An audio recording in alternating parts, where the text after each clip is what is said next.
Hello guys, welcome back to my channel. मैं आज one husband is enough का episode 14 को एक्सप्लेन करने वाली हूँ। अगर आप मेरे चैनल पर न्यू है, एक बार मेरे चैनल पेज को चेक कर लीजिए। अगर आपको वीडियो अच्छे लगते हैं तो आप लाइक कमेंट करना और सब्सक्राइब भी करना। तो शुरू करते हैं। इस एपिसोड का शुरुआत आखिरी वाले एपिसोड के एंड से ही होता है। अगर आपने उसे नहीं देखा है, जाकर पहले उसे देख लीजिए। तो शुरू करते हैं। एपिसोड के शुरुआत में हमें डार्कलेट मैनर दिखाया जाता है। हमारा क्रोसेटा और रोजर का कैरेज आता है। तभी बाहर से एक आदमी बोलता है, आप जल्दी आ गए सर रोजर। और वो कैरेज का डोर ओपन करते हुए बोलता है, वेलकम टू डार्कलेट मैनर। मैं यहाँ का बटलर हूँ। और अंदर से हमारी क्रोसेटा चिल्ला कर बोलती है, सर रोजर बेहोश हो गए हैं, तुम डॉक्टर को प्लीज जल्दी कॉल करो। और बटलर बोलता है, क्या?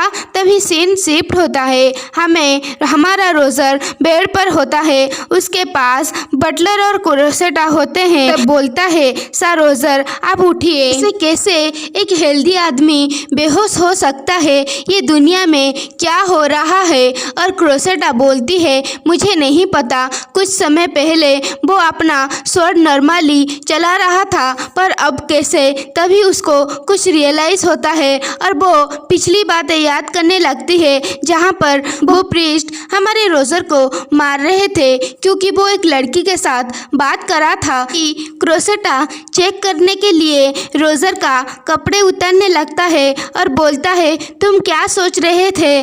तब सर रोजर और वो उसका कपड़े उतार के बटलर को बोलता है, आप थोड़ा मेरा मदद कीजिए उसे उलटने में। तभी उसका बैग देखकर वो सब शॉक हो जाते हैं। गाइस, हमें तो दिखाया नहीं जाता का घाव, पर सच में काफ़ी बुरा होगा। सीन शिफ्ट होता है। हमें डॉक्टर को दिखाया जाता है जो रोजर का ट्रीटमेंट कर चुका होता है और हमारी क्रोसेटा से बात करते हुए बोलता है, उसका बैग बहुत ही बुरी तरह से घायल है। ऐसा लग रहा है उसे कोड़े से मारा गया है। ये तो मिराकिल है, वो चल पा रहा है। मेरे 20 साल के तजुर्बे में मैं इतना टफ इंसान को नहीं देखा। और हमारी क्रोसेटा पूछती है, क्या इलाज अच्छे से हो गया? क्या अभी वो ठीक है? डॉक्टर बोलता है, मैं श्योर तो नहीं हूँ, वो इतने सारे चोटों के बाद वो ठीक होगा। मेरा असिस्टेंट अपना काम खत्म करने के बाद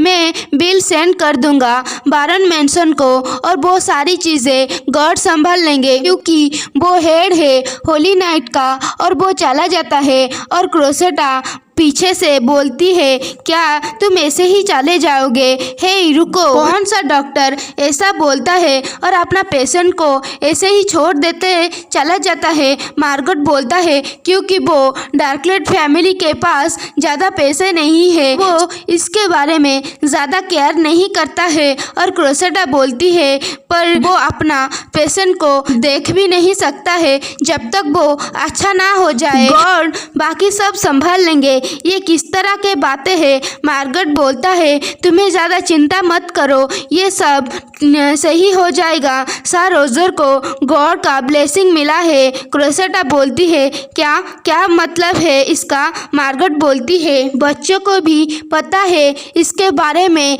क्या आप सच में ये नहीं जानते? और मार्गरेट सोचता है, शायद ये सच है। बहुत सारे रूमर्स की वो एक छोड़ी हुई बेटी है और कोई उसका परवाह नहीं करता है। वो इस दुनिया से कितना ज़्यादा दूर है और आइसोलेटेड होकर रह रहा है। मार्गरेट बताने लगती है, आज से 7 साल पहले नॉर्थ में युद्ध हुआ था और एम्पायर में काफ़ी इनोसेंट लोग अपने जान गंवाने पड़े थे। सैंड्रिक के साथ युद्ध के वक्त एम्पायर को हारना पड़ा था। तभी सर रोजर एक टीनेजर नाइफ थे और वो लाइन तोड़कर दुश्मन के कमांडर को मार डाले थे। और हॉर्सवर्ड उसको मारने वाला वो झुक गया और जमीन पर वो नहीं गिरा, भले ही उसके शरीर में 5 तीर घुसे थे। इसके बाद से ही इस एम्पायर के लोग बिलीव करते हैं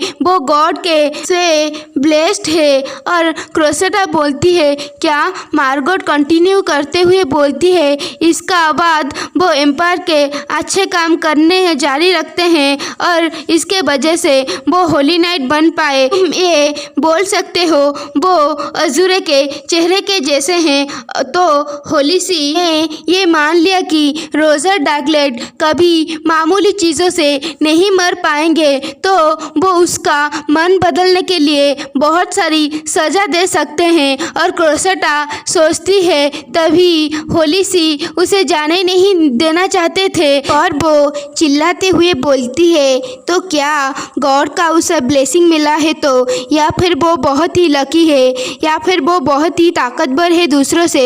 जो भी है, इतने चोट खाने का बाद अगर वो टॉर्चर होगा तो वो मर जाएगा। वो अभी बहुत ही दर्द में होगा। अगर वो अपना गार्ड डाउन कर देता तो क्रोसेटा तो बहुत ही टूट जाती है और सोचती है वो बहुत ही कोशिश कर रहा होगा ना दिखाने के लिए वो कितने सफ़र कर रहा है या फिर कितना दर्द में है। वो बहुत इंजर्ड होने के बाद भी उसने अपना प्रॉमिस रखने के लिए, मुझे बचाने के लिए इतना कुछ सहा। और तभी बटलर पीछे से आकर बोलता है, माय लेडी क्या आप ठीक हैं? और क्रोसेटा अपना आंखों को छुपाते हुए बोलती है, हाँ। और बटलर बोलता है, आप चिंता मत कीजिए, सर रोजर के पास गॉड का ब्लेसिंग है और वो जल्दी ही ठीक हो जाएंगे और चलने फिरने लगेंगे। और बटलर सोचता है वो अपना फेस क्यों छुपा रहा है। कंटिन्यू करते हुए बोलता है, मुझे पता है ये बुरा है वक्त है, पर क्या आप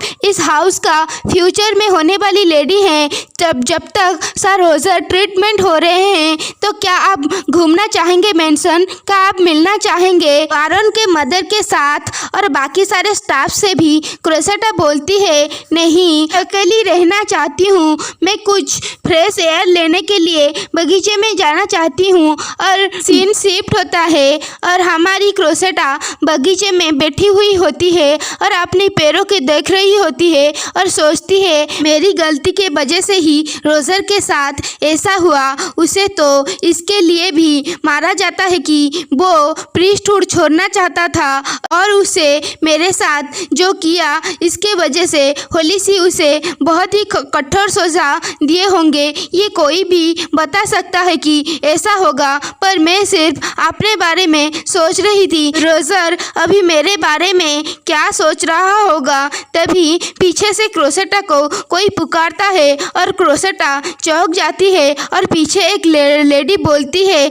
यहाँ पर तुम क्या कर रही हो? क्या तुम रोजर का फ्रेंड हो? और क्रोसेटा बोलती है, मैं कौन हूँ? और सोचती है मैंने अभी आई कांटेक्ट करा और वो ओल्ड लेडी हमारी क्रोसेटा के करीब आ जाता है। क्रोसेटा तो बहुत ही ज़्यादा डर जाती है, पर वो लेडी जेंटली हमारी क्रोसेटा के गाल पर हाथ रखता है और पूछता है, मेरे बच्चे तुम रो रही हो?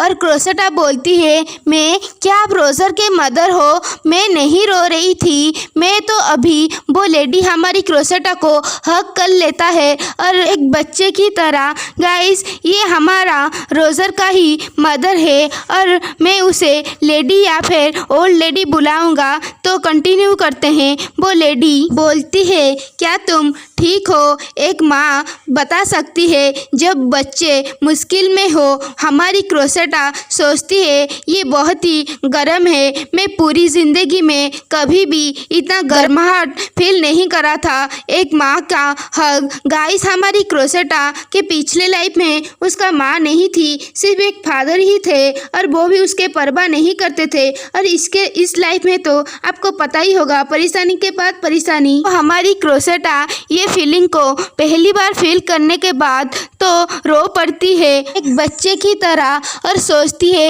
मैं क्यों रो रही हूँ। और वो माफ़ी मांगते हुए बोलती है, मुझे माफ़ करना। और वो सोचती है ये स्ट्रेंजर के बाहों में मैं बहुत ही हर्ट फील कर रही हूँ। और तभी वो सीन शिफ्ट होता है। हमें सेकेंड मेन लीड ड्यूक को दिखाया जाता है। हमारा ड्यूक सिगार पीते हुए बोलता है। तो आखिरी में वो रोजर डार्कलेट के घर कर चले गए। इसके साथ एंगेजमेंट करने के लिए और ग्रेटानी मैंसन के बाहर होने वाली घटने का रूमर्स तो अनबिलीवेबल है। तभी बटलर गुस्से करते हुए बोलता है, हमारे बटलर को पता नहीं है क्रोसेटा और ड्यूक की बीच के बातें जंगल में, तो वो ऐसा बोल रहा है कि क्रोसेटा एक अच्छी लड़की नहीं है, वो किसी के साथ भी मैरिज कर देता है, इसी वजह से वो थोड़ा नाराज़ है। माय लॉर्ड, आपने उस वुमेन को मना करके अच्छा किया। सोचो, एक इस तरह की वुमेन इस फैमिली का पार्ट बनती, मैं तो ये सोचना भी नहीं चाहती हूँ। ड्यूक सोच रहा होता है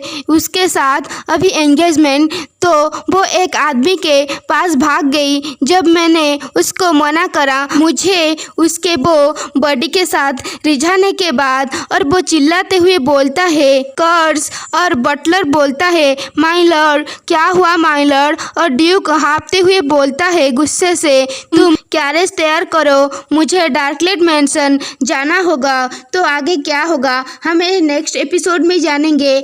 मेरी पिछले वाले टारगेट पूरा नहीं कर पाए तो मैं इस वीडियो में आपको 60 लाइक और 20 कमेंट का टारगेट देता हूं। अगर आप फुलफिल कर देंगे तो नेक्स्ट एपिसोड लॉन्ग एपिसोड होगा। तो ठीक है, फिर मिलेंगे, टाटा। और हाँ, सब्सक्राइब करना मत भूलना।